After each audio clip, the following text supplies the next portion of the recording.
Welcome to Girl Talk. My name is Caroline and I am your host. Before we delve into today's topic, which is the power of holiness in a distracted world, I want to go back to something I said in my last episode. I was speaking a little bit about asking God to change my heart for a habit that I developed over the years, like just being in an environment where people gossip and idle talk, and how I really wanted to change that, and I didn't want to be there anymore, and I couldn't do it on my own, and I relied on God, and I asked God to help me to remove that desire of curiosity and to not want to be in an environment where people talk about each other. And I just wanted to touch up on something I didn't say in my last episode. Not only did God change my desire for that, but what I really love when we rely on the Lord, He even went so far as to just make it something inside me that has become so distasteful, like I don't have a taste for it. And when I am in that environment, I don't like it. And I really relied on God to make the change.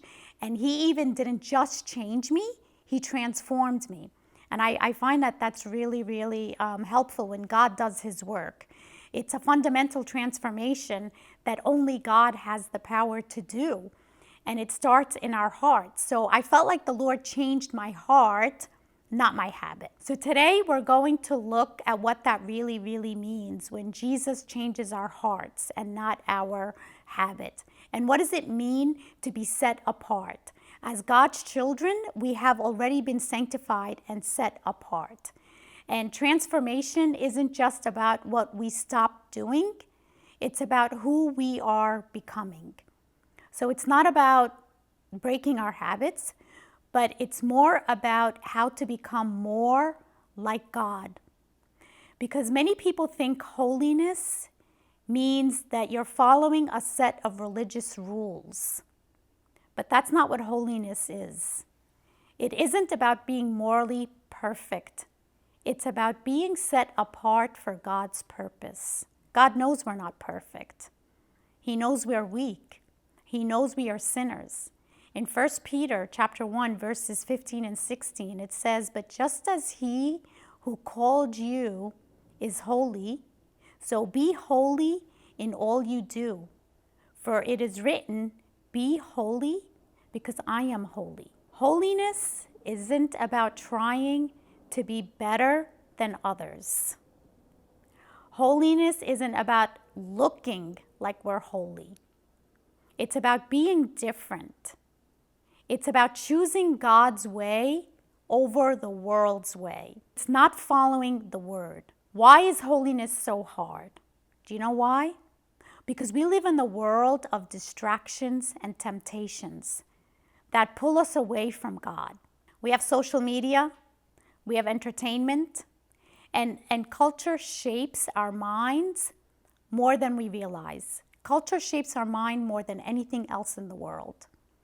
If we are not intentional about what we avoid, we will begin to conform to the world rather than be transformed by God. It's normal.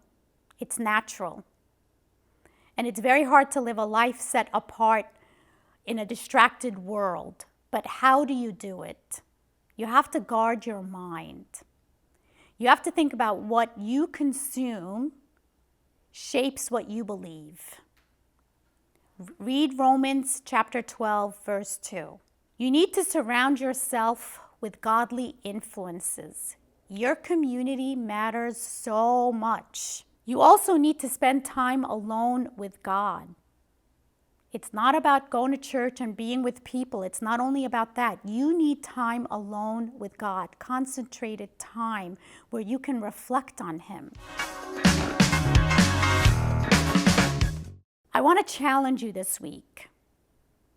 I want you in your life to identify one major distraction, and I want you to replace it with time with God. And I will share a little bit about my personal distraction that really robs me of time from God.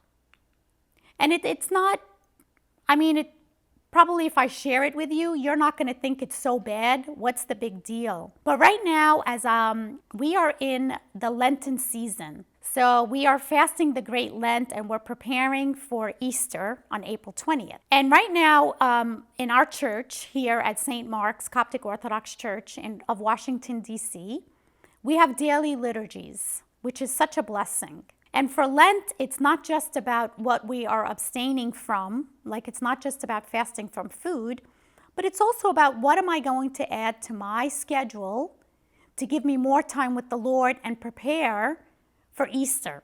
So I committed to attending the afternoon liturgies because I obviously have a full-time job and I can't go to the day liturgies. And then when the evening liturgy is over, I will come home and then I go back to my regular habit, watching TV. Because for me, TV is just mindless work. You're just watching a show. It's not a big deal. I'm not doing anything wrong. I'm just watching a show. But I'm going to tell you something. As I'm fasting Lent and really trying to spend more time with the Lord, that TV time has become a very big distraction for me. And I'll tell you why. The shows are not that bad, but it does occupy my mind with nonsense, nothing meaningful. So I went to the Lord and I said, Lord, I really would love to spend more time with you in the evening, but I'm so tired after 8 hours of working, fasting, going to church, attending the liturgy, and by the time I come home, I just really want to do nothing. And TV to me is nothing. And this week, it's only the first week of Lent, the Lord honored that request. And He removed that desire from coming home and rushing to watch TV. So then you're probably asking, well, what are you doing with your time instead? I would love to say that I am sitting and reading a spiritual book, but I'm not doing that. I actually just sit in complete silence, just reflecting on my day and trying to see where the Lord blessed my day. And I write it down as the Lord brings that to memory. And I spend more time each day being grateful for how my day went. And I write it down in my journal to remember it. And by the time I'm done, I am tired enough to go to bed. But by the time I go to bed, I can't sleep. And this week it was so sweet. I said to the Lord, I can't sleep.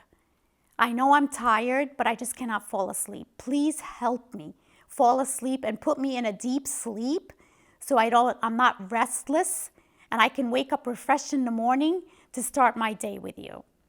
And as I'm praying, I kept hearing Saint Mary. So I said, okay, Saint Mary, you too, help me to fall asleep. And I'll tell you, it's probably one of the best night sleeps I've had.